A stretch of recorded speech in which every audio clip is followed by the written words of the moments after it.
देवियों और सज्जनों, आज मैं आपके लिए एक ऐसी बुक की समरी लेकर आया हूं जिसका नाम है द फोर एग्रीमेंट्स, जो कि आपको सिखाएगी कि कैसे आप अपने दुखों और समाज की बनाई गई सीमाओं को तोड़कर एक नई ज़िंदगी की शुरुआत कर सकते हैं और अपनी ज़िंदगी को अपने हिसाब से जी सकते हैं। इस बुक की समरी सुनने के बाद आपके अंदर का डर क्या कहेंगे लोग बिल्कुल ख़त्म हो जाएगा। तो चलिए बढ़ते हैं इस ऑडियो समरी की तरफ। द फॉर एग्रीमेंट्स में हमें यह जानने को मिलता है कि किस तरह से समाज हमें सीमाओं में रहना सिखाता है। यह किताब हमें बताती है कि कैसे यह समाज हमें वह बना देता है जो हम नहीं हैं। इस किताब की मदद से हम जानेंगे कि किस तरह हम आज़ाद देश में रहकर भी समाज की बनाई गई सीमाओं में बंधे रहते हैं और अपनी जिंदगी को कभी अपने हिसाब से नहीं जी पाते हैं। यह बुक समरी किसके लिए है? इस बुक समरी उन सभी लोगों के लिए नहीं है, यह सिर्फ उन लोगों के लिए है जो आज़ादी का सही मतलब जानना चाहते हैं, और उन लोगों के लिए जो इस जिंदगी को अपने हिसाब से जीना चाहते हैं, दूसरों के हिसाब से नहीं। और उन लोगों के लिए है जो अपनी जिंदगी बदलना चाहते हैं और नई जिंदगी की तरफ कदम बढ़ाना चाहते हैं। यह किताब आपको क्यों पढ़नी चाहिए? क्या आपने कभी यह महसूस किया है कि आप किसी कैद में रह रहे हो? क्या आप कभी कुछ अलग काम करना चाहते हैं लेकिन लोग क्या कहेंगे सोच कर रुक जाते हैं? क्या आप समाज की जरूरतों के हिसाब से अपनी जिंदगी जीते हैं? अगर इन सभी सवालों का जवाब हाँ है, तो यह किताब आपके लिए ही लिखी गई है। इस किताब में हम देखेंगे कि किस तरह हमें बचपन में ही लिमिट में रहना सिखाया जाता है और बड़े होने पर भी लिमिट में ही रहते हैं और कभी अपनी असली ताकत को नहीं पहचान पाते। इस किताब की मदद से हम देखेंगे कि कैसे हम अपने दुखों और समाज की बनाई गई सीमाओं को तोड़कर एक नई जिंदगी की शुरुआत कर सकते हैं और अपनी जिंदगी को अपने हिसाब से जी सकते हैं। यह समाज हमें नियमों के हिसाब से जीना सिखा देता है। आपको शायद याद होगा कि बचपन में जब आपने अपने पेरेंट्स की बात मानी थी तब आपको शाबाशी मिली थी। क्या आपको याद है कि जब आपने उनकी बात मानने से इनकार किया था तो आपको सजा मिली थी? हम में से ज्यादातर लोगों के साथ ऐसा ही होता है। हमें बचपन से ही बेड़ियों में जकड़ कर रखा जाता है और बताया जाता है कि क्या करना है और क्या नहीं करना है। धीरे धीरे यह सभी बातें हमारे दिमाग में कुछ इस तरह से बैठ जाती हैं कि बड़े होने पर भी हम उन बातों को मानते रहते हैं। हम में से हर किसी को इनाम और तारीफें पसंद है। बचपन में जब भी हम कोई अच्छा काम करते थे तब हमें यह दोनों चीजें मिलती थी, इसके साथ ही सजा से हर किसी को डर लगता है। इसलिए हम वह काम करने से डरते थे जिसके लिए हमें मना किया जाता था। इन सभी बातों का नतीजा यह निकला कि हमें वो बना दिया गया जो हम नहीं हैं। हमें एक सांचे में ढाल दिया गया और समय के साथ हम उसी आकार के हो गए। अब जब हम बड़े हो गए हैं, हमें कोई कंट्रोल करने वाला नहीं है, तब भी हम खुद ही उस आकार को बनाए रखने की कोशिश करते हैं। हमने अपने लिए यह नियम नहीं चुने थे, यह नियम हम पर जबरदस्ती थोपे गए थे। बचपन से बड़े होने के सफर तक हमें ना जाने कितनी तरह से कैद करके रखा गया था। अब समय आ उस कैद से आजाद हो जाने का। आपके शब्द आपको खुद पर और दूसरों पर जीत हासिल करने में मदद करते हैं। शब्दों का हमारे जीवन में बहुत बड़ा महत्व होता है। अगर हम इसका सही इस्तेमाल करें तो यह हमें काफी हद तक फायदा पहुंचा सकता है। साथ ही में इसका गलत इस्तेमाल हमारे आत्मविश्वास को तोड़कर हमें कमजोर भी बना सकता है। उदाहरण के लिए आप अपने आप को आईने में देखकर यह सोचे कि आप बदसूरत लगते हैं तो आप अपना आत्मविश्वास खो देंगे और लोगों के सामने आने जाने से उनसे बात करने में संकोच करेंगे। शब्दों की ताकत शरीर की ताकत से ज्यादा होती है। आप अपनी ताकत से लोगों पर बाहर से राज कर सकते हैं, लेकिन अपने शब्दों की ताकत का इस्तेमाल कर आप लोगों के मन पर राज कर सकते हैं। अच्छे शब्दों से आपको इज्जत मिलेगी और इसके इस्तेमाल से आप लोगों से अपनी बात मनवा भी सकते हैं। आप शब्दों के इस्तेमाल से किसी और का भी हौसला बढ़ा सकते हैं। अगर आप किसी से कहें कि वह अपना काम बहुत अच्छे से कर सकता है और उसे अपना काम मेहनत से करना चाहिए तो वह मेहनत जरूर करेगा। लेकिन अगर आप उसे कहे कि वह इस काम को कभी ढंग से नहीं कर पाएगा तो उसका भी आत्मविश्वास टूट जाएगा और वो वाकई में अपना काम कभी सही से नहीं कर पाएगा। इसलिए यह जरूरी है कि आप अपने शब्दों का इस्तेमाल सही तरह से करें। आप सही शब्दों के इस्तेमाल से सबके दिलों पर राज कर सकते हैं और साथ ही अपना आत्मविश्वास को आसानी से बढ़ा सकते हैं। आप अपने आप को पहचानिए और खुद को दूसरों के स्केल से नापना बंद कीजिए। अक्सर हम अपने आप को उसी तरह से देखने लगते हैं जैसा लोग हमें मानते हैं। जैसे अगर किसी ने आपसे स्कूल के दिनों में कहा होगा कि आप पढ़ने में बिल्कुल अच्छे नहीं हैं, तो आपके अंदर यह भावना आ गई होगी, क्या आप स्मार्ट नहीं हैं। ठीक उसी तरह अगर आपसे किसी ने कहा होता कि आप बहुत स्मार्ट हैं, आप अपने आप को स्मार्ट समझने लगते। हम हमेशा से ही अपने आप को दूसरों की जरूरतों के हिसाब से ढलने की कोशिश करते हैं। अगर लोग हमसे कहने लगे कि हम मोटे हो गए हैं तो हम अपना वजन कम करने में लग जाते हैं। लेकिन क्या यह जिंदगी आपको दूसरों की शर्तों पर जीने के लिए मिली थी? क्या आपने पैदा होने के बाद कोई एग्रीमेंट साइन किया था जिसमें आपने यह कबूल किया था कि आप हमेशा दूसरों के हिसाब से ही जिएंगे? अब वक्त आ गया है कि आप अपने बारे में जानें और खुद को दूसरों की स्केल से नापना बंद करें।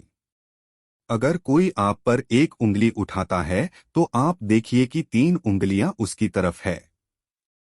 इसका मतलब वह आपके बारे में कम और अपने बारे में ज्यादा बता रहा है। लोग अपनी सोच अपने मूड के हिसाब से आपके बारे में अच्छी या बुरी बातें करेंगे। अगर आपके दोस्त का मूड अच्छा है तो वह आपकी तारीफ करेगा, लेकिन अगर उसका मूड खराब है तो आप में बुराइयां निकालने लगेगा। ठीक उसी तरह अगर कोई आपसे कहता है कि आप यह काम नहीं कर पाएंगे तो यह उसका मानना है कि आप नहीं कर पाएंगे, तो जरूरी नहीं है कि जो वह मानता है वह ही सच हो। तो आप अपनी जिंदगी को अपनी शर्तों के हिसाब से जीना सीखिए। अनुमान लगाना नुकसानदायक साबित हो सकता है। हमारा दिमाग किसी भी काम को करने के लिए हमेशा कोई आसान सा रास्ता खोजता रहता है। इसलिए जब हमें कोई बात समझ में नहीं आ रही होती है तो हम अनुमान लगा लेते हैं किस वजह से ऐसा हो सकता है। अनुमान लगा लेने से हमें हमारे सवाल का एक संभव जवाब मिल जाता है, जिससे हमें आगे सोचने की जरूरत नहीं पड़ती। लेकिन क्या आपने कभी अनुमान लगाने से होने वाली परेशानियां के बारे में सोचा है? जैसा कि पहले ही कहा गया है कि यह जरूरी नहीं है कि लोगों का मानना हमेशा सच ही हो। अगर आप किसी चीज का अंदाजा लगा रहे हैं तो इसकी बहुत बड़ी संभावना है कि आप गलत हैं। उदाहरण के लिए अगर आपका दोस्त आपकी तरफ ध्यान ना दें और आप अनुमान लगा ले कि वह आपसे नाराज है तो यह बिल्कुल गलत होगा। अनुमान लगाने से अच्छा है कि आप उससे पूछें कि वह ऐसा क्यों कर रहा है। सवाल पूछने से हमारी बातें साफ हो जाती हैं और आगे चलकर परेशानियां नहीं झेलनी पड़ती हैं। अगर आप अंदाजा लगाकर कोई काम करते हैं तो आप अपनी सोच को सच्चाई मान लेते हैं।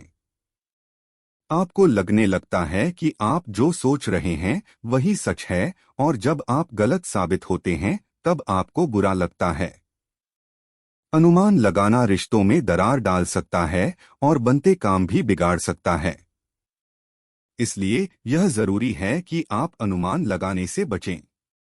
इससे बचने का सबसे अच्छा तरीका यह है कि आप तब तक सवाल करना चाहिए जब तक आपको सारी बात समझ में ना आ जाती। आप हर काम को अच्छे से अच्छे तरीके से करने की कोशिश कीजिए। हर काम में अपना पूरा जोर लगाना हमेशा अच्छा होता है।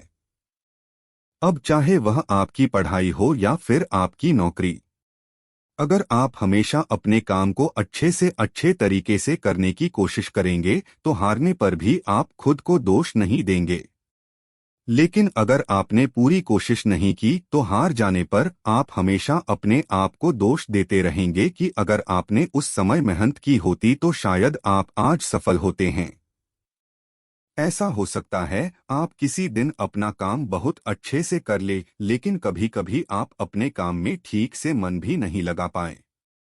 शायद सुबह काम करने पर आप ज्यादा अच्छा महसूस करें और रात में काम करने पर थका हुआ महसूस करें, लेकिन हालात चाहे जो भी हो, आप हमेशा अपना पूरा जोर लगाते रहना चाहिए। क्या हो अगर आपका काम करने का मन बिल्कुल ना करता हो? अक्सर लोगों को रोज सुबह उठने पर यह जानकर बिल्कुल खुशी नहीं होती कि आज उन्हें काम पर जाना है। ऐसे में हम क्या करें जिससे हमारा काम करने का मन करे? अगर आप किसी बाहरी दबाव या जरूरत की वजह से काम कर रहे हैं, तो आपका काम करने का मन नहीं करेगा। आजकल स्कूल जाने वाले बच्चों का पढ़ाई में मन इसलिए नहीं लगता क्योंकि वे बाहरी दबाव की वजह से पढ़ते हैं। वह इसलिए पढ़ते हैं ताकि उनके मार्क्स अच्छे आए। इन्हीं चीजों की वजह से आपका काम करने का मन नहीं करता। आप वो काम कीजिए जो आपको अच्छा लगता हो। अगर आप अपने काम से प्यार करेंगे, आपको अपना काम बोझ नहीं लगेगा। इस तरह से काम करने पर आपका काम में मन भी लगेगा और आप हमेशा से ही उसे अच्छे से कर पाएंगे। अपनी नई जिंदगी की शुरुआत पुरानी जिंदगी को छोड़कर कीजिए। आप इन 3 रास्तों को अपनाकर अपनी नई जिंदगी की शुरुआत कर सकते हैं।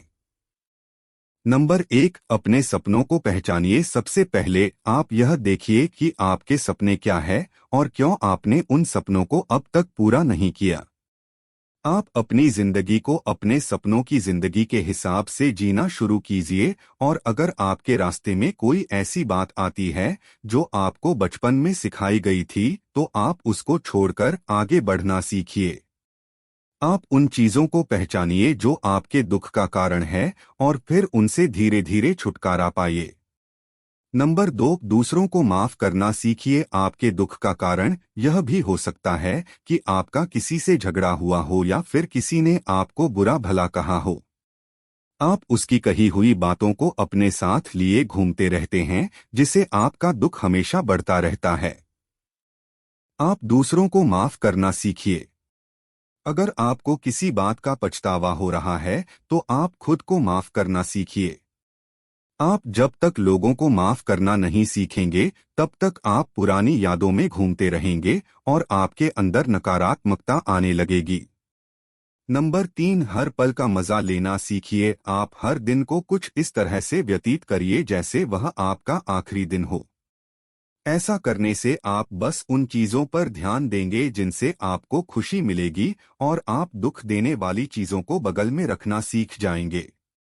कोई भी अपनी जिंदगी का आखिरी दिन तनाव में जीकर नहीं बिताना चाहेगा। हर दिन को आखिरी दिन समझने से आपको जिंदगी जीने का सही तरीका आ जाएगा। तो ये थी द 4 एग्रीमेंट्स बुक की समरी, जिसे सुनने के बाद क्या आप भी अपने दुखों और समाज की बनाई गई सीमाओं को तोड़कर एक नई ज़िंदगी की शुरुआत करना चाहते हैं और अपनी ज़िंदगी को अपने हिसाब से जीना चाहते हैं? आप हमें कमेंट करके बता सकते हैं। तो आज की वीडियो में बस इतना ही। मिलते हैं एक और टॉप सेलर ऑडियो बुक की समरी के साथ। धन्यवाद।